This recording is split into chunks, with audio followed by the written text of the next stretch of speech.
Welcome to this video on digital ethics in retail, focusing on a skill development approach to practical moral reasoning.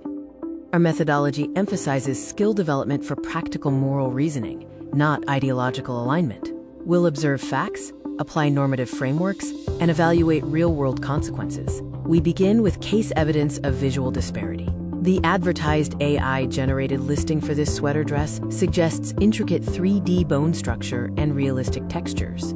The question is, does this AI-generated imagery alter consumer expectations?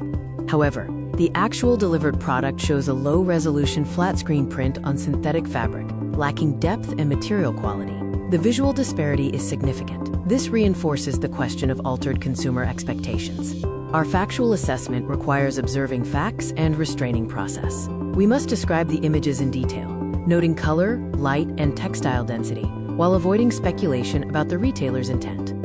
The core inquiry is it morally permissible for retailers to use AI-generated imagery that materially alters consumer expectations of a physical product? We will scrutinize this through 5 moral frameworks.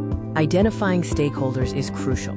Key interests include the consumer's right to accurate information, the retailer's profit maximization, market trust, and the ethical deployment of AI tools by tech developers. Framework 1 is Deontology, focusing on the duty of truthfulness. We ask if a duty-based violation has occurred, regardless of the sales outcome. Would we want this to be a universal law? Framework 2 is Utilitarianism, focusing on aggregate utility.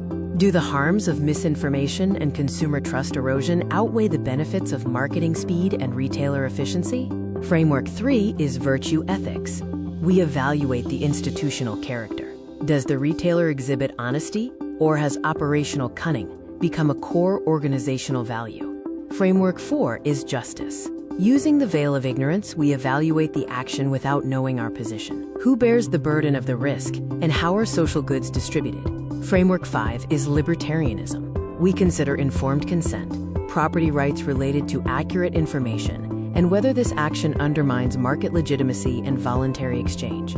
Ethical reasoning is a practical skill. Emerging technologies shift the context of moral judgment, but not the underlying reasoning. The resolution exercise challenges you to propose a final normative evaluation and a defensible regulatory policy option. This slide lists the sources for the images used in this video. Here are the citations for the articles and reports referenced, covering topics like unrealized beauty standards and labor concerns. The list of citations continues here, including information on regulatory outlooks for AI disclosure in fashion and advertising.